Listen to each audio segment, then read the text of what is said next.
What's cracking, YouTube? It's LEGENDKlLLA back in the building. Now, Money in the Bank was filled with some riveting moments. So we're here to talk about it right now. I'm gonna let my thoughts out because I need to get it out because I'm been thinking about this all day. So let's speak on it. So the show opened up with the Money in the Bank men's ladder match in which Drew McIntyre defeated Andrade, Carmelo Hayes, Chad Gable, Jey Uso, and LA Knight. You guys finish it.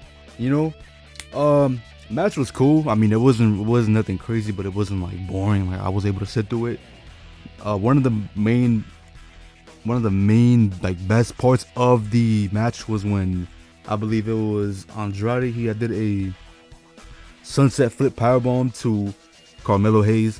Now I know it's not super rare to see that in the ladder match or just any cool ladder spot in general when it comes to those type of matches, but when it's pulled off, best believe the crowd goes crazy, and not even me, people like me sitting at home watching it just going wild. That was a great spot right there. So yeah, the match was cool. Drew McIntyre won it. Now, going into this match, I was like, you know what? I either want Jey to win it or LA Knight to win it because I feel like they deserve it. Especially LA Knight. Look at him, bro. He hasn't even won a championship. It's crazy how LA Knight has been so over with the fans for this past year. Like this past, like not even the year, but like since like last year. And he hasn't yet to win a singles championship. I think he should probably be the one to dethrone Logan Paul, but that's just me. And with that being said, Drew McIntyre won. Now, when Drew McIntyre won, I was like, oh man, like I know what this is gonna lead to, and I really hope it doesn't happen. So we'll get into that in a little bit. The next match was Sami Zayn versus Bron Breakker, singles match for the IC Championship. Bron Breakker put up a good fight. For a moment I thought he was gonna win. I'm not gonna lie, but looks like looks like Sami Zayn pulled through and was able to defeat Bron Breakker. So the reign continues, but I feel like maybe Bron could defeat him in a rematch. We have yet to see that, but we will be seeing that more as time goes on. We'll see what happens on Raw. We'll see if he gets maybe someone else comes into play. I know Bronson Reed was like trying to get for the title. So is Chad Gable. So maybe they might come into play, and then one of them might try to defeat Sami Zayn. I don't know. We'll see. But Sami Zayn won. I'm happy for it. I mean, I would have been happy with Bron winning too, but Sami's reign hasn't been that long either. So I think it makes sense. It's for the better that his reign didn't end last night. Now moving on to a more controversial match.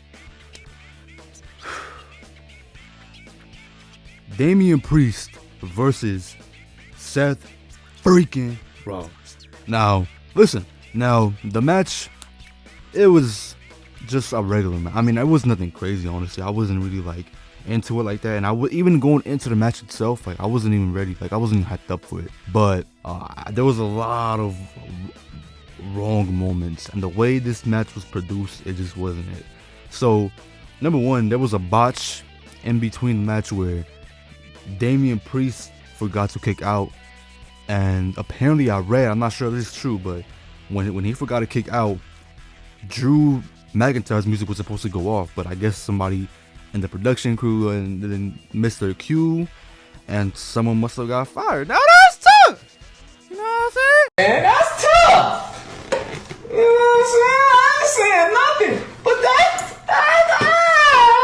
tough, my nigga.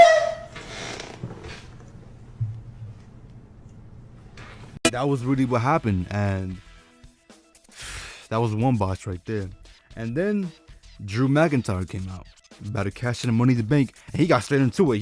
Usually when someone cashes in their Money in the Bank contract, they attack their opponent with a briefcase, or they like hit somebody first, start beating on them. Now, when I first seen Drew, I was like, oh, you know what? Maybe because he was just walking to the ring. He wasn't like running to the ring, nothing like that. I was like, oh, he might just be watching, maybe, what's that word? Sightseeing, the ring, seeing what's going on. Like, is this a good time to cash in? We'll see, But no, he got straight into it. He went into the ring. He gave the briefcase, handed the briefcase to the referee. He gave it to I think Samantha Irvin. She announced it. Bell rang. Boom.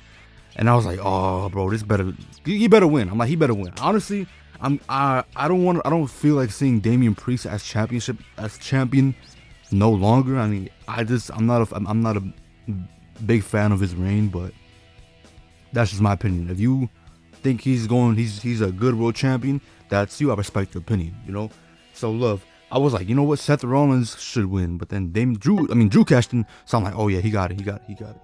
So Drew cashes in, stuff happens, and next thing you know, CM Punk comes out. He just starts whooping Drew McIntyre, and I'm like, oh my gosh, like is this really what we gonna do? Is this really what we gonna do? We're like, come on. Fast forward, Punk costs Drew McIntyre the championship, and I'm looking like, yo, here's the thing. I understand it's all a story. I understand that the storyline is that Drew and Punk have hatred for each other and want to just, you know, sabotage each other any chance they get. But for me, like, this is repetitive, and I even said this earlier. It's so predictable. This was predicted to. I already had this imagined in my head. Like, this was gonna happen. I already knew if Drew won the Money in the Bank briefcase, Punk was gonna come out, cost him the championship, and then boom. But it's like, here's my thing. I don't think they realize how dumb that looks. Number one, by the way, when that happened, I kid you not, I turned off my TV. I was in the living room, right? I turned the TV off, man. I was in the living room. I went to my room. I turned on the TV, and I turned on that Uruguay versus Brazil game. By the way, if you're watching the Copa America, let me know who y'all got. Like, me personally, I got Uruguay or Colombia, but you know, there might be some Canada fans, some Argentina fans. We don't know, but I digress. That was just so stupid, bro. That was a dumb decision. This makes me really realize, like, why do people gas Triple H up so much? No, get me wrong, Triple H, great wrestler. He has made good booking decisions in the past, and he definitely runs the company way better than the man who did back then did, you know? The way things are going on in WWE now, the way things are looking like, it's looking good, you know? This is the Triple H era, but y'all gotta understand, Triple H isn't perfect. Nobody is, and that's fine. But don't gas him up. Like, he makes the best booking decisions. Come on. So I was not a fan of that move at all. It's repetitive. This happened at Clash of the Castle too. So I don't understand why this happened again. It's repetitive at this point. It's repetitive and it's predictable. You know, again, all respect to Triple H, but I'm just not a fan of that. And I'm sure I'm not the only one who thinks that, because again, like, everyone's seen this coming, not just me, bro. Like, there was no point, on top of the fact that it damages the credibility and the relevance of the Money in the Bank briefcase. Like, come on. You have a whole nother failed cash in, all because you want to make it a part of the storyline and all this other stuff. Like, come on, bro. Now, if it was Drew about to cash in and then Punk, you know, comes out and just starts beating him up, I would have been like, whatever, cool, you know, because the bell didn't ring. But like, this is so predictable, bro. Like, and this is the first time that I ever watched the PLE, and I saw something so stupid that made me want to turn it off. I missed the women's Money in the Bank match because I was just like, what is this? Like, come on, like, I understand it's all a part of the storyline. I understand that. I have to keep repeating myself, but let's not get messed up. Like, it's repetitive, bro. Nobody wants to keep seeing CM Punk just beating up on Drew McIntyre all the time. I don't. And this is coming from a CM Punk fan. If you know me personally, then you know I love CM Punk. I've always been a fan of his since I was younger, bro. Like, I never hated CM Punk like some people do. I never, you know. So this is coming from a CM Punk fan saying this.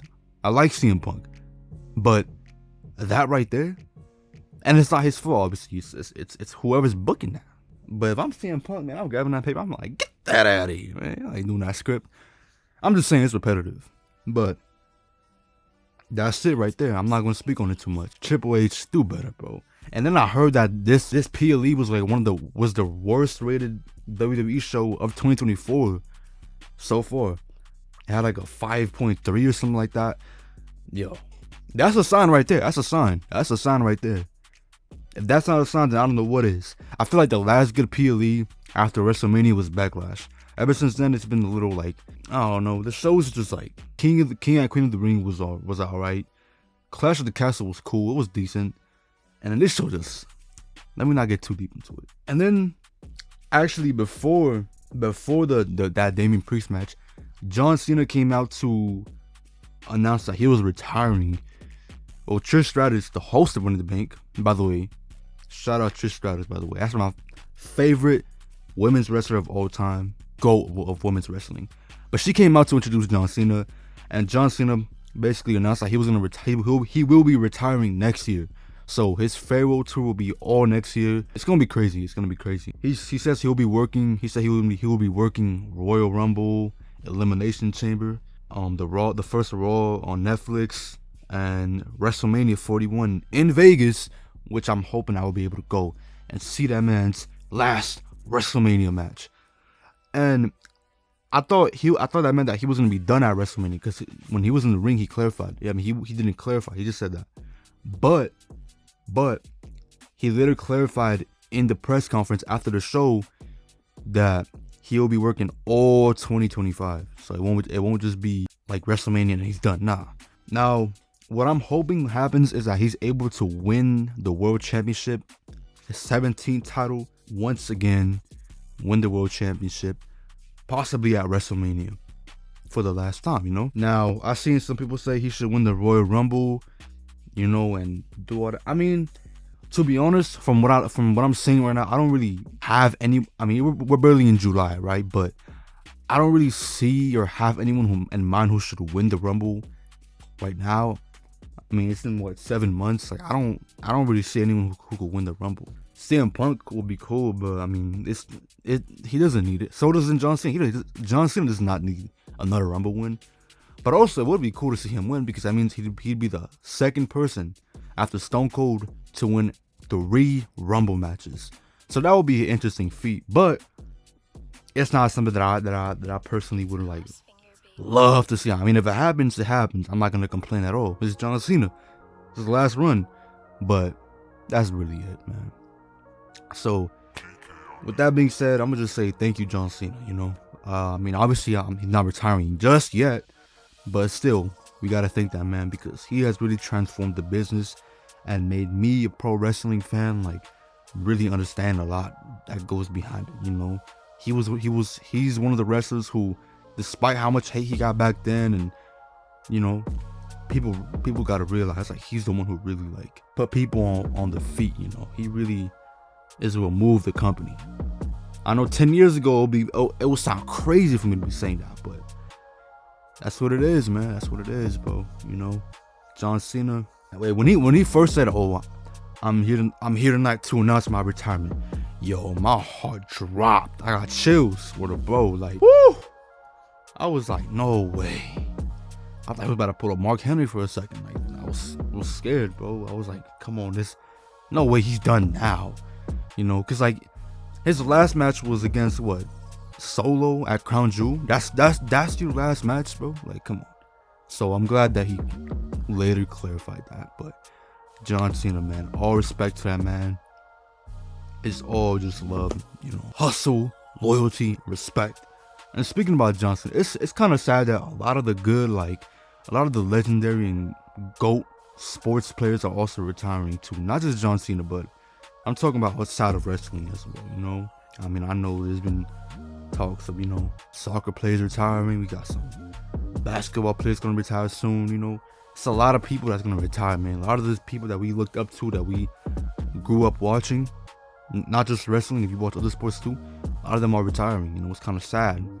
Getting old, man, but hey, life goes on, man. Life goes on. I would talk more about the John Cena thing another time, but I think he should face Randy Orton at WrestleMania though. It has to be. For the last time, the last dance, John Cena versus Randy Orton. He got it, bro. John Cena, you got it.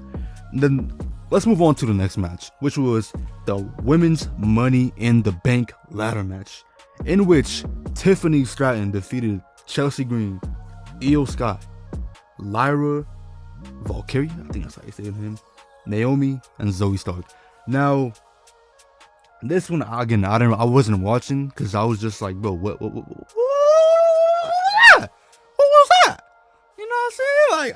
Like, I'm watching something else now. Anyway, but I saw some clips. I mean, I guess the match was alright. Same thing. I saw Zoe Stark had botched like a little move, which I don't know what's going on with these botches so far. But listen, when I start wrestling and I botch, I'm gonna play it off. Like, you ever seen that clip of Black Youngster? He's like, he falls on stage and he just starts like doing some little like gun movement or something. That's gonna be me, bro. I gotta play it off and play it smooth. A lot of these wrestlers, they botch and they be scared, like, and then they get mad when these wrestlers, when people on Twitter, like, nah, bro, you gotta embrace it. You gotta be like, yeah, I botched. What's up? What's up? I won't botch when I knock your teeth out. Feel me? But you gotta be up front. You gotta be up front. You know, if you botch, take accountability. Be like, yeah, I botched. What's up? You know, what's up? It happens. Y'all couldn't step feet in this ring. Y'all couldn't do what I wanted to do. You know, that's how I'd be. You know, in a respectful way, obviously. I wouldn't be like all mad, and you know, like, at the end of the day, these trolls is gonna be trolls. So if you're a wrestler and you botch and these people start saying stuff about you online, don't do it. Don't do it. If you feel attacked, turn the phone off. Go for a walk. Get off Twitter. Simple. But that was it. I mean, I'm cool with the winner. Like, Tiffany, she has a lot of potential to become like a main event, so I could definitely see her being the women's champion by next year's WrestleMania, and I hope she is, actually, because she actually got it. She's very talented in the ring, and she got everything. She got the charisma for it. She got the looks, the personality, the gimmick is all on point. So hey, she deserves it. But I know a lot of people were rooting for Chelsea Green, which, I mean, she's cool too, but you know, that's that.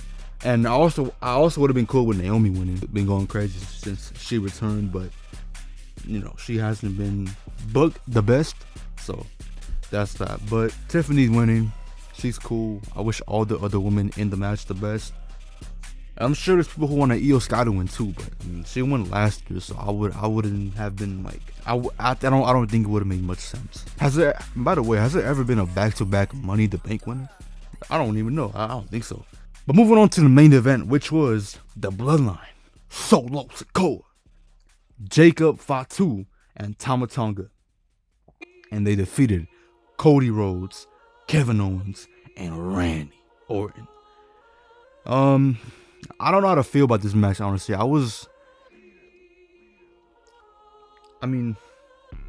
Match was pretty disappointing. I'm not gonna lie. Like, it felt like a match that you would see on like SmackDown or like Raw. I mean, it wasn't nothing crazy to me, honestly. Like, it's not the fact that the Bloodline won, you know, because I actually predicted the Bloodline winning. I was like, something's gonna happen, and which is gonna lead to the Bloodline winning, and that's what happened. You know, Tonga Loa kept interfering, and he did like I think he gave like a low blow. I think it was like a low blow to KO. It was a lot going on. I'm just like, yeah, you know, and I wasn't surprised. I wasn't mad at it either. Like, I was like, you know, it's not like it's for the championship, for the world championship. You know, like, it's cool. So that was it. I mean, the match itself was like, again, it felt like a regular like TV, like a SmackDown main event type of match. It didn't feel nothing crazy at all. But I'm not mad that the Bloodline won, you know. But I want to see what this will lead to. Like, I am interested in the storyline. Now, what I'm hearing is that it'll probably be Solo versus Cody at SummerSlam, which, I mean, to be fairly honest, that does not sound interesting at all. But maybe if there's like some stipulation added to the match, or something more interesting happens and unfolds, you know, within the next coming weeks before SummerSlam, it might make it interesting. So I'm willing to give it a chance. On top of the fact that Roman's return is coming very soon. Matter of fact, I think it'll probably come at SummerSlam. You never know. Maybe, you know, Solo loses, he's laying in the ring, or he's, you know, the Bloodline's all around him, and then boom, Roman's theme goes off, the crowd goes wild. It'll be crazy. Well, I'm also waiting for Jimmy Uso to return, because we want to see how this will play. Like, I wonder if the Usos will reunite, man. Like, I mean, I don't think so, because I'm sure Jey Uso still has like some bad blood with Jimmy. But it'll be interesting to see what happens with the bloodline going down the line. You know, I know there's more people who's gonna come into. I've heard of Zilla Fatu. He might go into the bloodline as well, debut. And I've seen clips of Zilla as well. He went crazy. He go crazy. Also, Jacob Fatu. He is really good. He's really good in the ring. This man did a whole whisper in the wind type move yesterday. I was like, damn. You know, he's big, but he's very athletic too. That's me. You know what I'm saying? That's cool. That's cool, man. That's cool. That's really cool, man. I think Solo needs to work on more of his like character as well. You know, this tribal chief and the new tribal chief thing he's trying to do. I'm not a fan of it, honestly. And then they attacked Paul Heyman last I think 2 weeks ago. Again, it's gonna be interesting to see where this leads. But I have high hopes that the product and what we were seeing improves, and SummerSlam will be a great show. Like overall, this show was disappointing. Now let me stop. Disappointing isn't even the word. This shit is trash! Come on, man! Like, I don't know. I wasn't feeling it, but this isn't the end. You know, this isn't like, oh, you know, after this they can't come back from this at all. Nah, because SmackDown and Raw have been decent lately. It hasn't been.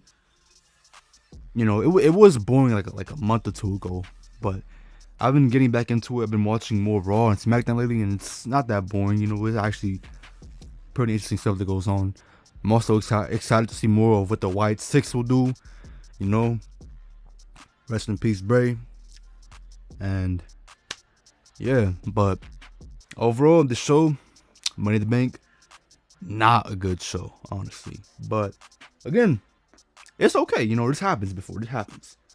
You know, WWE, especially now in this era, something goes wrong, they're here to fix it. That's why I have high hopes for this.